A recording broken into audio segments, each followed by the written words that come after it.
Imagine criar um carro tão potente que os próprios engenheiros começaram a descobrir limitações que não estavam nos cálculos iniciais. Foi exatamente isso que aconteceu durante o desenvolvimento do Corvette ZR1. O detalhe mais impressionante é que alguns componentes tiveram que ser revistos porque o carro entregou mais desempenho do que o esperado. Mas antes de continuar, já deixe o seu like e se inscreva no canal, porque os detalhes técnicos desse carro são simplesmente absurdos. Quando a Chevrolet começou o projeto do Corvette C8, uma decisão mudou tudo. Pela primeira vez na história moderna do Corvette, o motor foi para o centro do carro, e isso não aconteceu apenas para melhorar a dirigibilidade. Segundo os engenheiros da própria Chevrolet, o objetivo era abrir espaço para algo que viria depois. O ZR1, um carro que desde o início foi pensado para ultrapassar todos os limites do Corvette tradicional. O resultado foi um motor V8 biturbo de 5,5 litros. Mas não estamos falando de qualquer motor.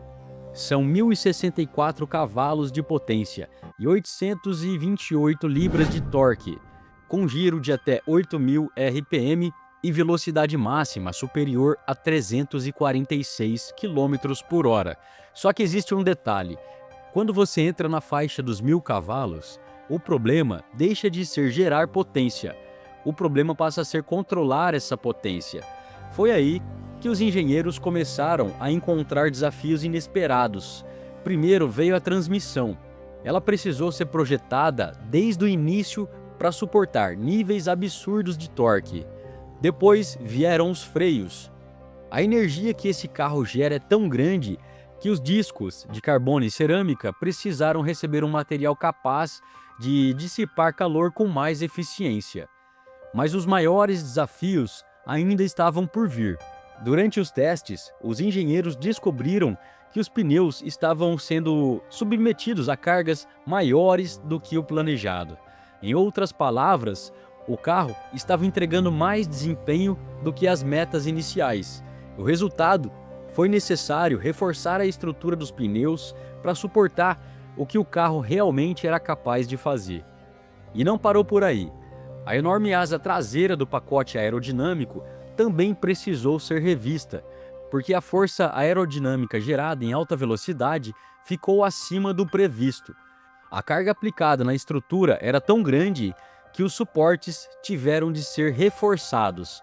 Agora vinha a parte mais fascinante desse carro. O segredo do ZR1 não está apenas no motor, está na forma como ele utiliza o ar.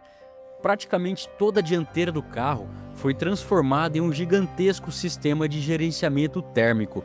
O ar entra pela frente, passa pelos trocadores de calor e sai pela parte traseira do carro, ajudando inclusive a alimentar a aerodinâmica traseira.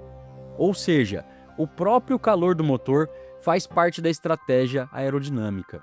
E isso é engenharia de altíssimo nível. Outro detalhe impressionante está nos turbocompressores.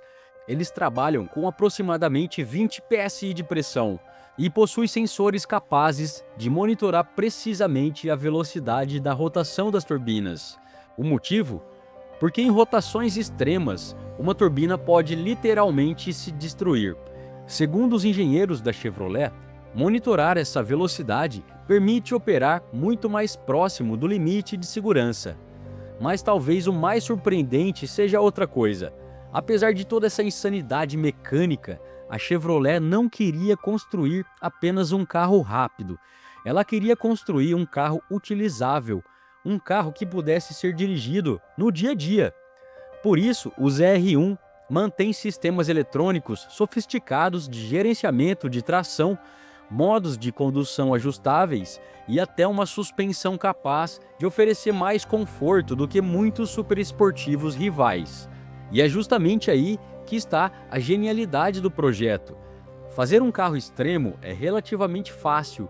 Fazer um carro extremo que continue confiável, controlável e utilizável por anos é outra história.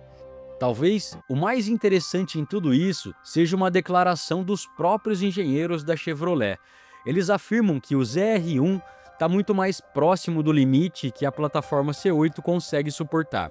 E alguns deles acreditam que estamos chegando perto do limite da própria era dos motores a combustão.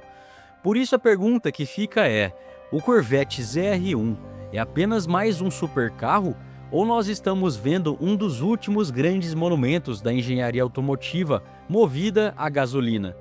Comenta aqui embaixo, você teria um Corvette ZR1 ou escolheria outro super esportivo nessa faixa de desempenho? Se você gostou do vídeo, deixa o seu like, se inscreva aqui no canal e nós ficamos por aqui. Até o próximo vídeo!